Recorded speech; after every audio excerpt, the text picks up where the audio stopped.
Hello friends, स्वागत है आपका हमारे YouTube channel study smart IQ में। और मैं हूं सबा परवीन। और आज हम फिर पढ़ने जा रहे हैं आरआरबी एनटीपीसी 2025 के लिए GK GS plus static GK की क्लास। और ये हमारी क्लास 24 है और इससे पहले हम 23 क्लासेस से कर चुके हैं। सो आई होप आपको ये वीडियो पसंद आती हो। और ऐसे ही वीडियो देखने के लिए हमारे चैनल को लाइक करें, शेयर करें, सब्सक्राइब करना ना भूलें।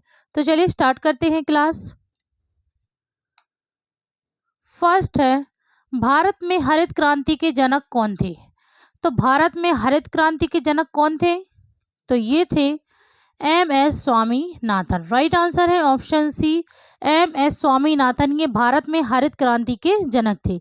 हरित क्रांति की शुरुआत कब हुई थी? तो हरित क्रांति की शुरुआत हुई थी 1965 में। ठीक है, 1965 में हरित क्रांति की शुरुआत हुई थी और इसके जनक थे एम.एस. स्वामीनाथन। ओके, फिर हम बात करें अब वर्गीज कुरियन।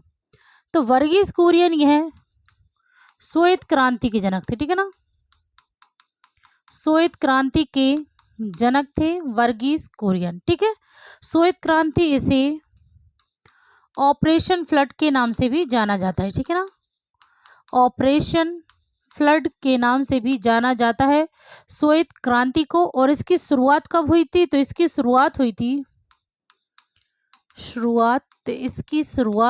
1970 में। ठीक है, 1970 में इसकी शुरुआत हुई थी श्वेत क्रांति की। और इसके बाद वर्गीज कुरियन ने त्रिभुवन दास के साथ मिलकर, ठीक है ना, वर्गीज कुरियन ने त्रिभुवन दास के साथ मिलकर अमूल की स्थापना की थी। ठीक है ना, अमूल की स्थापना की थी। कहाँ की थी? तो ये की थी इन्होंने आनंद, गुजरात में। ठीक है, इन्होंने गुजरात में अमूल की स्थापना की थी त्रिभुवन दास और वर्गीज कुरियन ने मिलकर। ठीक है, अमूल का फुल फॉर्म क्या है? तो अमूल का फुल फॉर्म है आनंद मिल्क यूनियन लिमिटेड। ठीक है, आनंद मिल्क यूनियन लिमिटेड, ये अमूल का फुल फॉर्म है। ठीक है, आनंद मिल्क यूनियन लिमिटेड। और इसकी शुरुआत, ठीक है ना, वो त्रिभुवन दास और वर्गीज कुरियन ने साथ में मिलकर की थी। ठीक है ना, इसकी स्थापना। फिर अब हम बात करें ऑप्शन में एपीजे अब्दुल कलाम। तो एपीजे अब्दुल कलाम, इन्हें मिसाइल मैन के नाम से भी जाना जाता था। ठीक है ना, मिसाइल मैन के नाम से इन्हें जाना जाता था एपीजे अब्दुल कलाम। और ये भारत के 11वें राष्ट्रपति थे। ठीक है ना, 11वें राष्ट्रपति थे। Okay, APJ Abdul Kalam. फिर है हीरालाल चौधरी। तो हीरालाल चौधरी यह नीली क्रांति के जनक थे। ठीक है ना, नीली क्रांति के जनक थे। तो हीरालाल चौधरी के साथ और कौन था? तो हीरालाल चौधरी के साथ थे अरुण कृष्णन। ओके, अरुण कृष्णन, यह हीरालाल चौधरी और अरुण कृष्ण, इन्होंने दोनों ने मिलकर नीली क्रांति की शुरुआत की थी और इन्हें नीली क्रांति का जनक माना जाता है। ठीक है, फिर नीली क्रांति की शुरुआत कब हुई थी? तो ये हुई थी 1985 में। ओके, 1985 में नीली क्रांति की शुरुआत हुई थी। ठीक है, चलिए तब हम नेक्स्ट करते हैं। नेक्स्ट है, तीसरी शताब्दी में वाकाटक वंश का संस्थापक कौन था? तो तीसरी शताब्दी में वाकाटक वंश का संस्थापक, तो ये थे विंध्य शक्ति। राइट आंसर है ऑप्शन बी, विंध्य शक्ति। यह तीसरी शताब्दी में वाकाटक वंश का संस्थापक था। और प्रवर सेन, यह विंध्य शक्ति के उत्तराधिकारी थे। ठीक है ना, प्रवर सेन यह उत्तराधिकारी थे विंध्य शक्ति के। ओके, चलिए तो नेक्स्ट करते हैं। नेक्स्ट है, पंडित बिरजू महाराज डैश नृत्य के प्रतिपादक हैं। तो पंडित बिरजू महाराज यह किस नृत्य के प्रतिपादक हैं? तो ये हैं कथक नृत्य के प्रतिपादक। ठीक है, राइट आंसर है ऑप्शन ए, कथक। ठीक है, पंडित बिरजू महाराज ये कथक नृत्य के प्रतिपादक हैं। कथक ये कहाँ का शास्त्रीय नृत्य है? तो कथक ये शास्त्रीय नृत्य है उत्तर प्रदेश का। ठीक है, उत्तर प्रदेश का शास्त्रीय नृत्य है कथक। कथकली ये कहाँ का शास्त्रीय नृत्य है? तो कथकली ये है केरल का शास्त्रीय नृत्य। कुचिपुड़ी तो यह आंध्र प्रदेश का शास्त्रीय नृत्य है। उड़ीसी यह उड़ीसा का शास्त्रीय नृत्य है। ठीक है, तो कितने शास्त्रीय नृत्य हैं? 8 शास्त्रीय नृत्य, ठीक है ना। 8 शास्त्रीय नृत्य हैं, जिनमें से 4 तो ये होगा, कथक उत्तर प्रदेश का, कथकली केरल का, कुचिपुड़ी आंध्र प्रदेश और ओडिसी उड़ीसा। और इसके अलावा है मोहिनीअट्टम।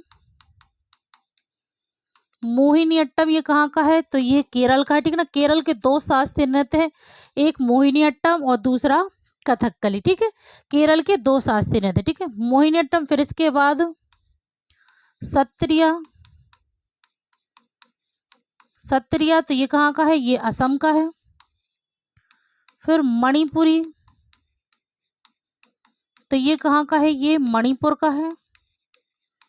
ठीक है, कथक, कथकली, कुचिपुड़ी, उड़ीसी, मोहिनीअट्टम, सत्रिया, मणिपुर और एक और है, वो है मोहिनीअट्टम, सत्रिया, मणिपुरी, कथक, कथकली, कुचिपुड़ी, उड़ीसी, एक और मुझे याद नहीं आ रहा है। ठीक है ना। 8 शास्त्रीय नृत्य हैं भारत के, ठीक है ना। कथक जो कि उत्तर प्रदेश, कथकली केरल, कुचिपुड़ी आंध्र प्रदेश, उड़ीसी उड़ीसा, मोहिनीअट्टम केरल, सत्रिया असम, हाँ एक और, हाँ याद आया, भरतनाट्यम। ठीक है ना, भरतनाट्यम। भरतनाट्यम ये कहाँ का है? तो ये है तमिलनाडु का।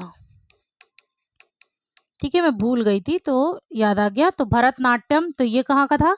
तमिलनाडु का। तो ये 8 शास्त्रीय नृत्य हैं भारत के। ओके, चलिए तो हम नेक्स्ट करते हैं। नेक्स्ट है प्रयाग प्रशस्ति की रचना किसने की? तो प्रयाग प्रशस्ति की रचना की थी हरिसेन ने। राइट आंसर है ऑप्शन सी, हरिसेन। इन्होंने प्रयाग प्रशस्ति की रचना की थी। हरिसेन यह समुद्रगुप्त के दरबार में थे, ठीक है ना। समुद्रगुप्त के दरबार में थे हरिसेन। ओके, कल्हण ने कौन सी रचना की? तो इन्होंने की थी राजतरंगिणी। ठीक है, राजतरंगिणी यह किसकी रचना है? कल्हण की। और हर्षवर्धन की तो हर्षवर्धन की है रत्नावली, प्रियदर्शिका, रत्नावली, प्रियदर्शिका और नागानंद। ठीक है, ये रचना किसकी है? हर्षवर्धन की। फिर कालिदास की रचनाएं कौन सी हैं? तो कालिदास की है अभिज्ञान शकुंतलम, अभिज्ञान शकुंतलम। ठीक है, फिर विक्रमोर्वश्यम, विक्रमोर्वश्यम, मेघदूत, ऋतु संहार, ऋतु संहार। ठीक है, अभिज्ञान शकुंतलम, विक्रमोर्वश्यम, मेघदूत, ऋतु संहार, ये कुछ रचनाएं हैं कालिदास की। ठीक है, कालिदास इसे भारत का शेक्सपियर कहा जाता था। ठीक है ना, भारत का शेक्सपियर कहा जाता था। ठीक है, कालिदास को। ओके, चलिए तब हम नेक्स्ट करते हैं। नेक्स्ट है निम्नलिखित में से किसने हर्षवर्धन को पराजित किया जब उसने दक्कन में चालुक्य साम्राज्य पर आक्रमण किया था? तो किसने हर्षवर्धन को पराजित किया जब उसने दक्कन में चालुक्य साम्राज्य का आक्रमण किया था? पुलकेशिन प्रथम, विक्रमादित्य प्रथम, कीर्तिवर्मन प्रथम या पुलकेशिन द्वितीय? तो किसने हर्षवर्धन को पराजित किया जब उसने दक्कन में चालुक्य साम्राज्य पर आक्रमण किया था? तो ये किया था पुलकेशिन द्वितीय ने। ठीक है ना, पुलकेशिन द्वितीय ने हर्षवर्धन को पराजित किया था। राइट आंसर है ऑप्शन बी, पुलकेशिन द्वितीय। ठीक है, हम बात करें चालुक्य वंश का संस्थापक। ठीक है, तो ये पुलकेशिन प्रथम थे। चालुक्य वंश के संस्थापक। ठीक है, चालुक्य वंश का संस्थापक कौन था? पुलकेशिन प्रथम। ओके, विक्रमादित्य प्रथम ये पुलकेशिन द्वितीय के पुत्र थे। ठीक है, पुलकेशिन द्वितीय के पुत्र थे। ओके, विक्रमादित्य प्रथम, कीर्तिवर्मन प्रथम तो यह पुलकेशिन प्रथम के पुत्र थे। ओके,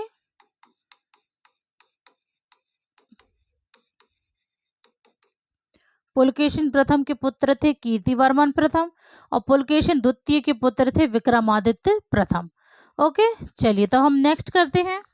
नेक्स्ट है, निम्नलिखित में से कौन सा नृत्य रूप शास्त्रीय नृत्य नहीं है? तो इनमें से कौन सा नृत्य रूप शास्त्रीय नृत्य नहीं है? कुचिपुड़ी, उड़ीसी, बिहू या मणिपुरी? तो जो शास्त्रीय नृत्य नहीं है वो है बिहू। राइट आंसर है ऑप्शन सी बिहू।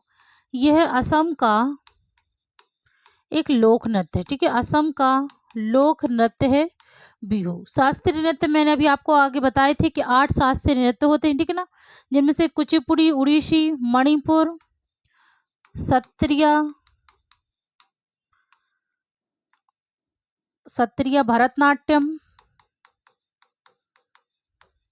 भरतनाट्यम, मोहिनी अट्टम,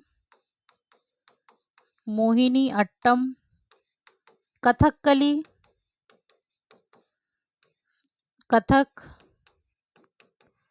ठीक है, कुचिपुड़ी, उड़ीसी, मणिपुरी, सत्रिया, भरतनाट्यम, मोहिनीअट्टम, कथकली और कथक, ठीक है, ये 8 शास्त्रीय नृत्य हैं भारत के। ओके, चलिए हम आगे करते हैं। तो नेक्स्ट है, कुटियाट्टम डैश राज्य का एक कला शैली है जो यूनेस्को की मानवता को अमूर्त सांस्कृतिक विरासत की सूची में है। तो कुटियाट्टम यह डैश राज्य का एक कला शैली है जो कि यूनेस्को की मानवता की अमूर्त सांस्कृतिक विरासत की सूची में है। तो ये है केरल। राइट आंसर है ऑप्शन बी केरल। कुटियाट्टम यह केरल राज्य की एक कला शैली है। ओके, चलिए नेक्स्ट करते हैं। नेक्स्ट है, डैश कंप्यूटर प्रोग्राम की एक एरर है। तो कंप्यूटर प्रोग्राम की एक एरर क्या है?